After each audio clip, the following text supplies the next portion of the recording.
On a snowy night, a yellow bus drives through a lonely road and sees a white car parked by the side. Juyeon is inside the car making a phone call to her husband. She sweetly tells him about her visit to the orphanage and how lovely the kids were. He asks her when the tow truck will arrive for her car's flat tire, so she tells him it'll take a while. As they discuss on the phone, the bus driver approaches a car and knocks on her window. She's cautious of him, so she winds down the window a little. He hardly asks her about her flat tire. She tells him that she's already called for a tow truck, but he's worried that the tow truck will take a while, so he volunteers to examine the flat tire. She complains about this to her husband on the phone, so he advises her to stay until the tow truck arrives. Her husband, Soo-hyun, works as a Secret Service agent and is still on duty, so he tells her he needs to continue working. But before ending the call, he sneaks into the restroom and sings her a romantic song. However, his colleague walks into the restroom, so he awkwardly ends his singing and pretends to be having a normal conversation on the phone. He apologizes for missing her birthday and assures her that he will return home soon. After ending the phone call, Juyeon is in a happy mood. As she puts the phone in her bag, the bus driver knocks again on her window and informs her that her car's tire is completely sunk. She thanks him for examining the tire, but insists that she'll wait for the tow truck to arrive. She winds up a car window and waits for the man to leave. But the man continues to linger, so she looks and signals him to leave. He makes a creepy smile and taps contemplatingly on her window before deciding to leave. She watches as he walks to his car in the snow. Meanwhile, her husband comes out of the restroom after the phone call. He gets suspicious of the weird man disturbing his wife, but pushes the matter aside. Juyeon is still in her car waiting for the tow truck. She notices that the weird bus driver hasn't driven away. Behind the bus, there's an inscription that says, "Student Safety Vehicle." She wonders why he isn't leaving, so after a while, she nervously reaches out her hand to turn on her front light. But suddenly, she sees the bus driver in front of a car. He makes a loud shout and begins to break her window with a hammer. Juyeon screams out in fear, but the man does not stop breaking her window. So she tries to escape from the passenger door, but the door is stuck between a wall, so she can't escape. The man successfully breaks her window and opens the door. He gets into the car and tries to pull her out, but Juyeon puts up a strong fight. So to stop her from struggling with him, he begins to hit her head severely with a hammer. She becomes weak and stops struggling.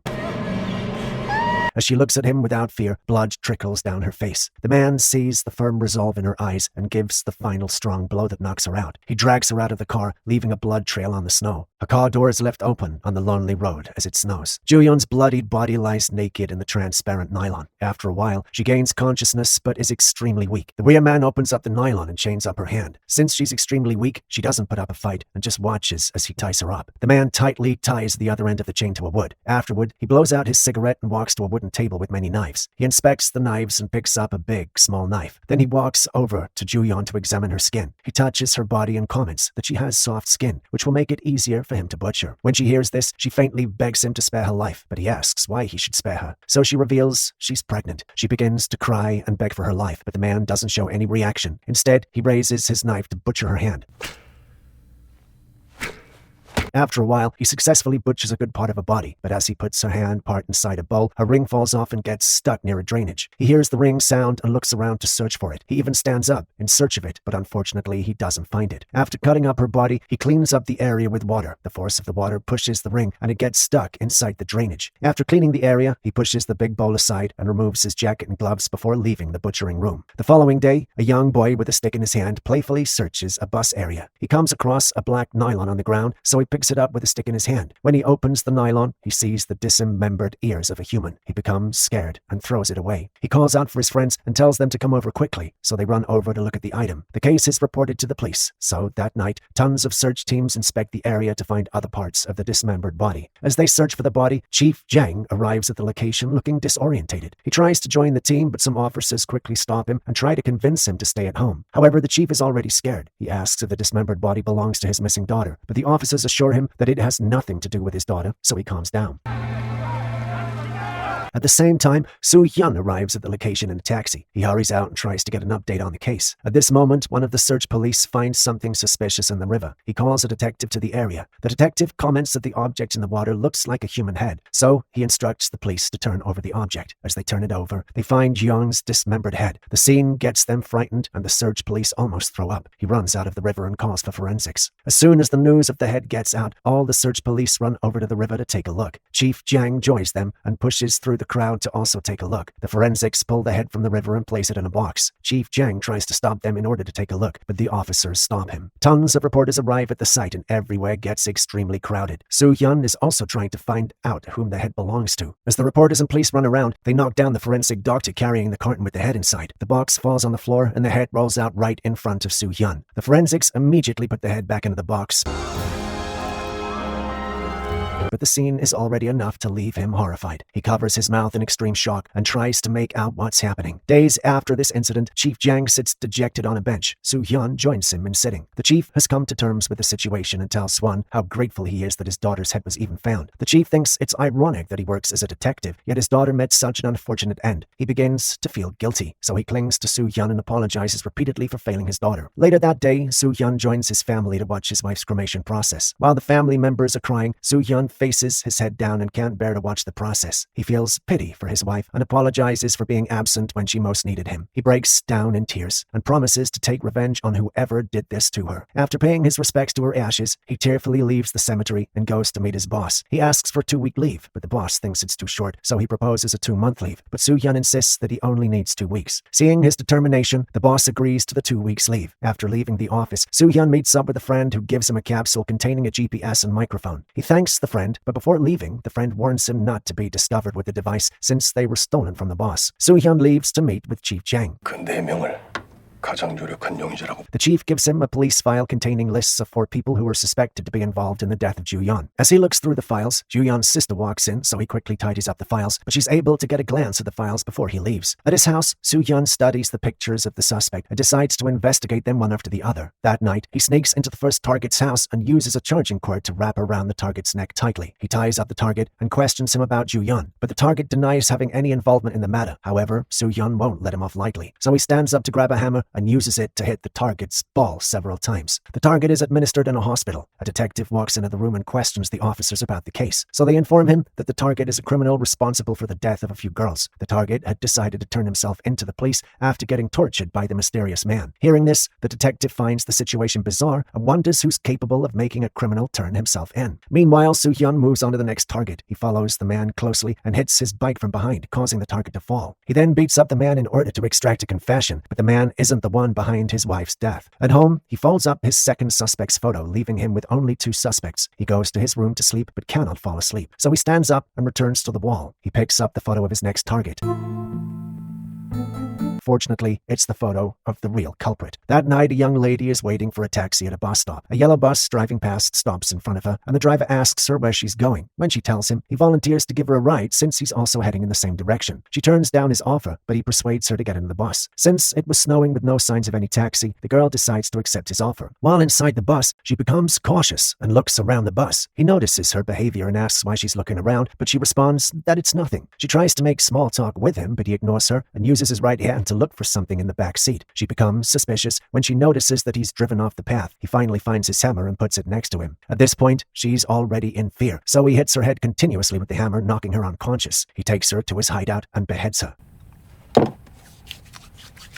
Afterwards, he freshens up and plays some music with his guitar. Soo-hyun, on the other hand, hasn't given up on the search for the culprit. He arrives at a house and pretends to be an insurance agent in order to extract information from an old woman. The old woman brings out a box filled with younger pictures of his target. He requests more information and even shows her a present picture of the suspect. The old woman examines the photo and confirms that the man in the photo is named Jang Kwang-chul. She even comments that he looks scary. As she looks at the picture, her husband wakes up from sleep and begins to criticize Kyung for being a deathbeat father and for abandoning his parents. At this moment, Soo-hyun realizes that the odd couple is Kyung's parents. While leaving the old couple's house, Soo-hyun sees Kyung's son playing alone, so he inquires about Kyung's whereabouts. The young boy is pissed off at the question, but ultimately decides to give out the location. Soo-hyun arrives at Kyung's house but finds no one inside, so he begins to search around the house for anything suspicious. He sees a locked drawer and breaks it open but discovers multiple women's items like bags, bras, and shoes. As he looks through the drawer, he hears the sound of a door slowly opening. So he stops his actions and goes to find the door. This leads him to discover a secret abattoir. As he walks into the room, he notices something in the drainage and dips his hands to bring it out. To his shock, it's his wife's ring. So he breaks down in tears. Meanwhile, Kyung is a school bus driver. A group of high school girls get into his bus, and their teacher instructs Kyung to safely drive them home. A few hours after driving away, the police arrive at the school searching for him. The teacher informs them that Kyung has already left, so the police instruct them to call him. Kyung is driving home after dropping off the students. He sees the phone call and suspects that his cover has been blown. So he decides to kidnap the last girl on the bus. He drives her to his hideout and ties her up. Then he tries to take advantage of her, but suddenly hears someone calling his name. He stops and picks up a weapon in search for the intruder. When he turns on the light, he sees Soo-hyun standing at the far end. He discovers that Soo-hyun is alone and so lets down his guard and asks if Soo-hyun is a cop. Kyung isn't scared. He even rushes forward to fight Soo-hyun. While the fight, the young high school girl uses the opportunity to escape. Soo-hyun easily overpowers Kyung, but the man pulls out a knife and tries to stab Soo-hyun. As he evades the stab, Kyung tries to escape, but Soo-hyun immediately catches up and uses a nylon to wrap around Kyung's head. Kyung struggles to free himself, but Soo-hyun's grip is tight. Eventually, Kyung's breathing slows down, but Soo-hyun doesn't let him off. Instead, he hits Kyung's head on a rock, making him unconscious. He then forces the man to swallow a capsule, and finally, he breaks the man's left hand. After a while, Kyung regains unconsciousness and uses his good hand to get into a sitting position. He sees an envelope with money next to him and wonders if Soo-hyun is a psychopath. Nevertheless, he takes the money and equips himself with a dagger before leaving the vicinity. Unknown to him, Soo-hyun is tracking his location with a GPS monitor. Kyung tries to flag down several taxis, but they drive past him. Fortunately, a taxi stops and volunteers to give him a ride, even when he already has a passenger behind. As they drive down the road, the driver becomes chatty, which raises Kyung's suspicions. He pulls down the mirror in the front seat to take a look at the passenger behind. The man in the passenger seat is hiding a knife and acting suspiciously. Kyung begins to laugh, so the driver gets confused and asks what's funny. Kyung then tells him that he's unlucky today. Before the driver can make a move, Kyung suddenly stabs his neck. The passenger behind tries to interfere, but Kyung is faster and also stabs him. They wrestle and struggle with each other, which leads to an accident. Soo-hyun hears the commotion through the listening device and decides to find out what happened. Meanwhile, Kyung isn't injured in the accident. He opens the boot of the taxi and finds an unconscious person. This makes him realize that the taxi driver and the passenger were serial killers like him. He searches through their bags and finds a set of clean clothes, so he cleans himself up in a river and escapes from the area. The next morning, Soo-hyun arrives at the scene of the accident and sees the dead body of the taxi driver, but Kyung is nowhere to be found. Kyung drives himself to a clinic for treatment. The doctor advises him to be careful not to injure his hands again, but he snaps at the doctor and even tries to pull off the doctor's glasses. A nurse interrupts his actions and calls him out to get his prescriptions. He meets the nurse and asks for her age. When she answers him, he proceeds to ask if she has a boyfriend. She tells him no, but he doesn't believe her words and wants to know why she doesn't have a boyfriend. She finds his questions weird and focuses on writing his prescription. He takes the prescription, reads it, and throws the paper away before leaving. The nurse thinks he's gone, but when she enters the warehouse to get something, she feels a presence behind her and turns to look. It's Kyung. He's smoking next to the door, but immediately locks the door. 어떤 개또라이 새끼 때문에 일을 다 망쳐버렸어. He pulls out a chair, sits on it, and instructs the nurse to strip off all her clothes. When she hesitates, he breaks a glass with his hands and threatens to cut her into pieces if she doesn't comply with him. So she tearfully and slowly strips off her clothes. He tells her to hurry up, but she begins to plead with him. Her pleas irritate him, so he flings an object at her. Meanwhile, Soo-hyun successfully tracks Kyung to the clinic. When he puts on the listening device, he discovers that Kyung has a new prey, so he hurries out of his car to help the girl. Kyung forces himself on the young nurse, but Soo-hyun unlocks the door and walks into the warehouse with a fire extinguisher. Kyung is distracted in the act, so Hyung hits him with the extinguisher. Kyung doesn't understand how Soo-hyun can track him down. The two get into a fierce fight, with Soo-hyun gaining the upper hand. Kyung tries to fight with him with a knife, but Soo-hyun grabs hold of the knife with his bare hands, causing blood to spill. Despite the injury, he brutally beats Kyung. When the nurse tries to escape, he stops her and tells her to administer treatment to Kyung. He then grabs Kyung and whispers that his nightmare has just begun. He grabs one of Kyung's legs and screws a hole into it with a screwdriver. The next day, Kyung gains consciousness but finds himself alone in a car. His wounds have been bandaged, but Soo-hyun isn't around. He suspects there's a recording device, so he searches around for it but finds nothing. That night, he drives his car and lays curses on Soo-hyun while also drinking alcohol. Unknown to him, Soo-hyun is hearing the curses through the listening device. After driving for a while, Kyung pulls the car to a stop and hides a weapon in his clothes. Then he steps out of the car and flags down a vehicle for help. The vehicle stops, but it's filled with soldiers. The soldiers are worried about his car and volunteer to give him a ride. When Soo-hyun arrives at the taxi location, he sees an empty car. Meanwhile, Kyung goes to visit his friend friend, but Soo-hyun is still able to track his present location. As he drives to Kyung's new location, Chief Jang gives him a phone call and asks about his welfare. The chief is worried about Soo-hyun and advises him to stop the hunt for Kyung, but Soo-hyun remains stubborn. The chief tries to end the phone call, but Kyung's sister grabs the phone to speak to Soo-hyun. She tells him to stop the revenge plan since it won't bring back his dead wife. She begs him to focus on healing, but he ends the call and resumes eavesdropping on Kyung through the listening device. Kyung is having a meal with his friend. He hurriedly eats his food and requests for water. When the friend's wife leaves to get the water, he looks closer at his friend's food and asks why he enjoys eating human flesh. The friend responds that he's already gotten used to eating human meat. Soo-hyun drives over to Kyung's location. Meanwhile, Kyung narrates his ordeal to his friend. The friend comments that he thinks that Soo-hyun is just like them since he enjoys the thrill of hunting down Kyung. The friend also thinks that Kyung has gotten himself in trouble, so he laughs about the matter. Nevertheless, he tells Kyung to pick a room and sleep in it. Then he leaves in order to prepare to his next human meal. Soo-hyun hears all the conversation and prepares to attack them in the house. Meanwhile, Kyung lit up a cigarette in the room while lying down. He thinks about his friend's words and finds the whole situation funny. On the other hand, the friend goes through his storage to look for a human part. He can't find it, so he decides to kill a young girl to get the parts he wants. He pulls her out for slaughter. Soo-hyun sneaks into the house. The man is about to slaughter the girl, but the music player suddenly stops playing, so he stops his actions to go check it out. He resumes the song and turns around, only to discover that the young girl has escaped. He looks around for her but comes face to face with Soo-hyun. The two get into a fight. When Kyung hears the commotion downstairs, he grabs a gun and goes to check it out. Soo-hyun overpowers the man and stabs a knife into his hands to trap him in a spot. While he does this, the girl trapped escapes from the vicinity. Soo-hyun ties up the man and plans to cut off his fingers, but Kyung interrupts his plan and even tries to shoot him. Soo-hyun manages to escape from the house but climbs back into one of the rooms. Kyung uses his opportunity to untie his friend. Soo-hyun ransacks the room for any items that can be used as a weapon. He finds a small box of pins and an iron medal, so he sneaks out of the room to find Kyung. As he peeks to look at the hallway, the friend's wife sneaks up from behind and tries to hit him with a hammer, but he discovers her in time and knocks her unconscious. This distracts him, so Kyung's friend uses this moment to sneak up on him. But Soo-hyun is strong. He quickly overpowers the man and hits him repeatedly with a metal rod. While he does this, he notices Kyung moving up the stairs, and so he pulls out the box of pins and throws it on the floor. Kyung doesn't notice the pin and steps on him. As he yells out in pain, Soo-hyun uses this opportunity to close in on Kyung. He snatches the gun away and hits Kyung with the metal rod until it breaks. Then he takes Kyung to his car and cleans himself before leaving the premises. The next day, the police arrive at the house and take the friend for treatment. Chief Jang meets with the detective to discuss about Soo-hyun. The detective begs the chief to advise Soo-hyun to stop hunting for the killer of his wife. Meanwhile, Soo-hyun meets his own friend for treatment. His friend also tries to convince him to stop chasing the killer of his wife, but Soo-hyun insists on seeking revenge, since he promised his wife that he would make her killer feel the same pain she felt. His friend decides to trust his judgment. Before leaving, he asks about the tracking capsule and says the device can only be removed if Kyung develops diarrhea. Soo-hyun stops him from speaking and checks if Kyung overheard the conversation, but the friend assures him that Kyung is unconscious and can't hear them. When the two leave, Kyung pulls off his pretense mask and suddenly remembers that Soo-hyun had once given him a capsule. The next time he wakes up, he finds himself in a tunnel. He walks out and begins to laugh uncontrollably. Meanwhile, Soo-hyun visits a pharmacy to get painkillers, drugs. As he waits for the pharmacist, he eavesdrops on Kyung. Kyung, on the other hand, already knows that Soo-hyun can hear him, so he reveals that on the day he killed Young, she also told him she was pregnant. Soo-hyun is shocked to hear this. While trying to process this news, he realizes that Kyung already knows about the location of the tracking device. Kyung walks into a pharmacy and ransacks the shelf for a diarrhea drug. The pharmacist tries to stop him, but he ignores the man. 장주현이가 죽기 전에 그러더라.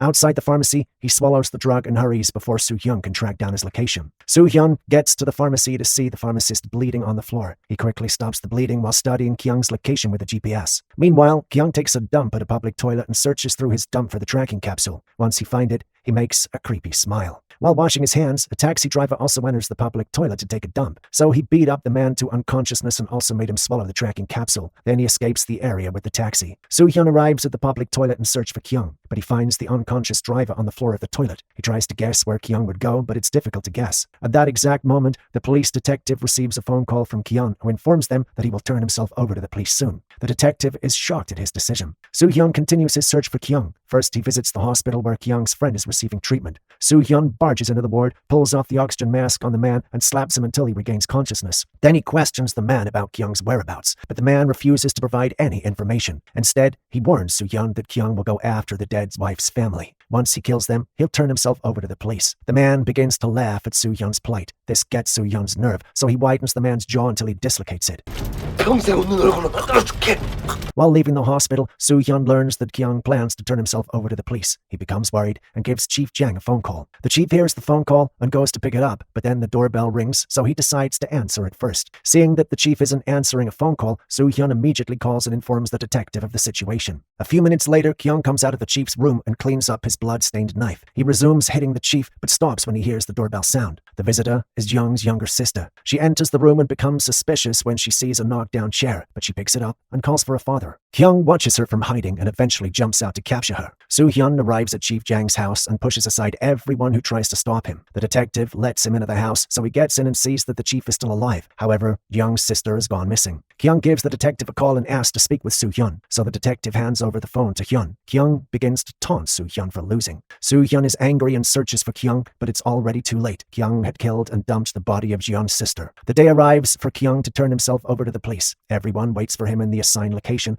so he parks his car in the middle of the road and steps out in a bloodied cloth. He raises his hands in surrender, but Soo-hyun sees this and speeds toward him. The police try to stop Soo-hyun, but the man succeeds in capturing Kyung.